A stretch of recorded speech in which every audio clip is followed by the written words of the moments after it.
So I can tell that it's very humid outside today, or it was going to be because of the way my hair dried. But then I also just did take a video, me and Curtis were looking at this, of how crazy the rain is. There's even cars out there, way out there, see in the background? You can see them splashing in the water. And then he looked at the Doppler radar, and if I actually would have left today, like when I was intending to, basically I would have been right in the brunt of it.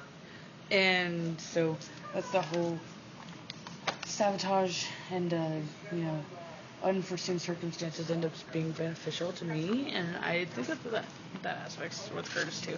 But I looked at my farmer's almanac also, because again, I try to remind people that before the meteorologists had their simulations, their computer simulations, they were able to predict the weather from the farmer's almanac, which is based on planetary alignments. So it says right here that Uranus in conjunction on the 9th of April. So Uranus causing chaos.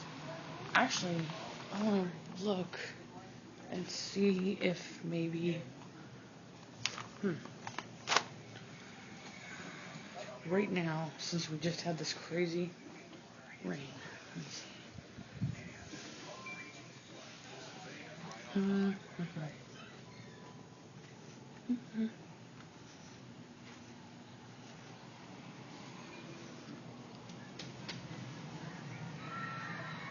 Look at my app real quick. So theoretically, Uranus would be in the 4th house, right around this time, right now, or it would be in.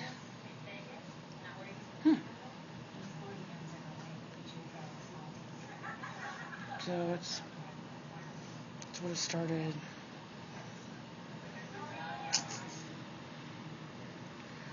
I think they said 12:45 is when the warning starts. Let me look.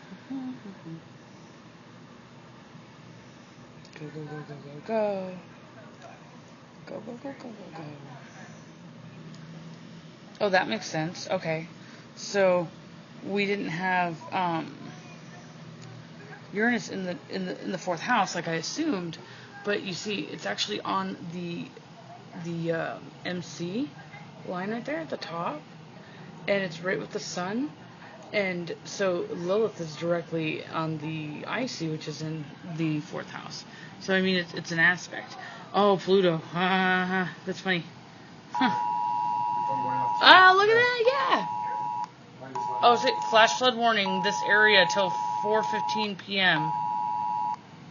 Oh, that's cool. Okay, so, not cool, but awesome. I was making a video about the exact time frame in the planet's alignment. Okay, so 2:41. Ooh, wow. Yeah. Okay, so it's supposed to go till 4:41, this flooding, and at 3:41, we have Uranus conjunct the Sun, that is in opposition still with Lilith in the 2nd, and then it's got a square with Pluto in the 5th house, and then if I switch to minutes, let's see, minutes, go, go, go, go, go, go. Come on, don't.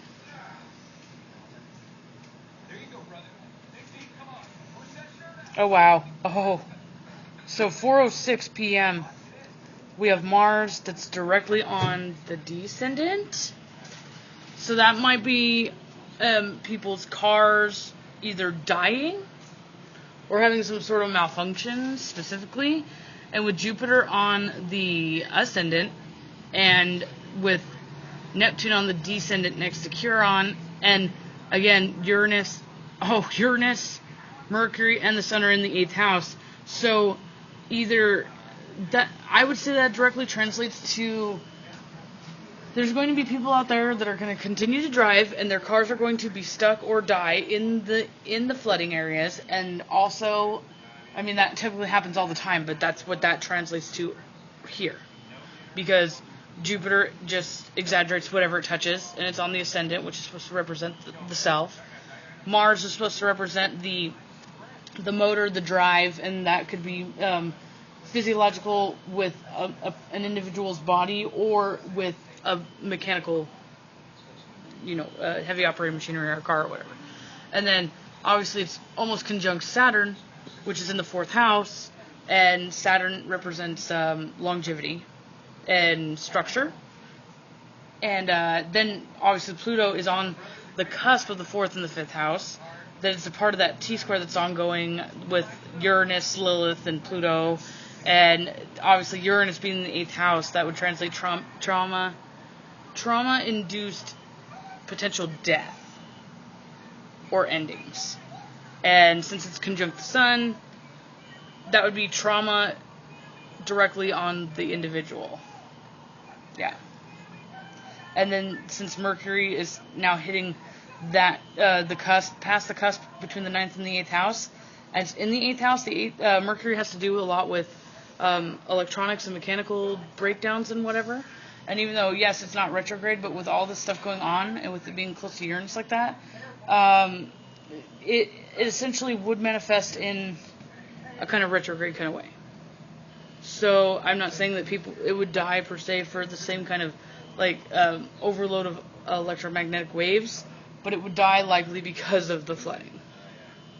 So, somebody's car alarm's going off.